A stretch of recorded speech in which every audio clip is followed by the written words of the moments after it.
রাঙ্গামাটি পৌরসভা কর্তৃক বুধবার বিকেল ৩টায় দুর্যোগ ব্যবস্থাপনা বিষয়ক একটি কর্মশালার আয়োজন করা হয়েছে।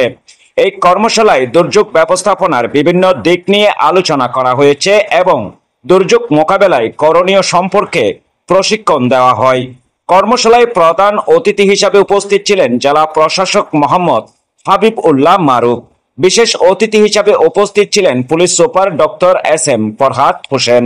সভাপতিত্ব করেন রাঙ্গামাটি পৌরসভার প্রশাসক মোহাম্মদ মোবারক হোসেন পারভেজ এবং দুর্যোগ ব্যবস্থাপনা কমিটির সদস্য, পৌরসভার কর্মকর্তা, স্থানীয় জনপ্রতিনিধি এবং স্বেচ্ছাসেবকরা অংশ নেন।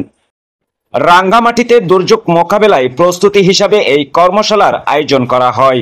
কর্মশালায় দুর্যোগের পূর্বাভাস, প্রস্তুতি, সারা প্রদান এবং পুনর্বাসন বিষয়ক বিভিন্ন তথ্য ও কৌশল নিয়ে আলোচনা করা হয়।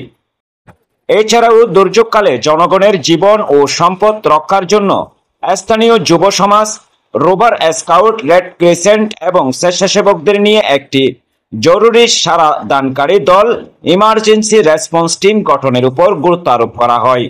দুর্যোগ ব্যবস্থাপনার বিভিন্ন দিক নিয়ে আলোচনা করার পাশাপাশি দুর্যোগের সময় করণীয় সম্পর্কে বিস্তারিত ধারণা দেওয়া হয়।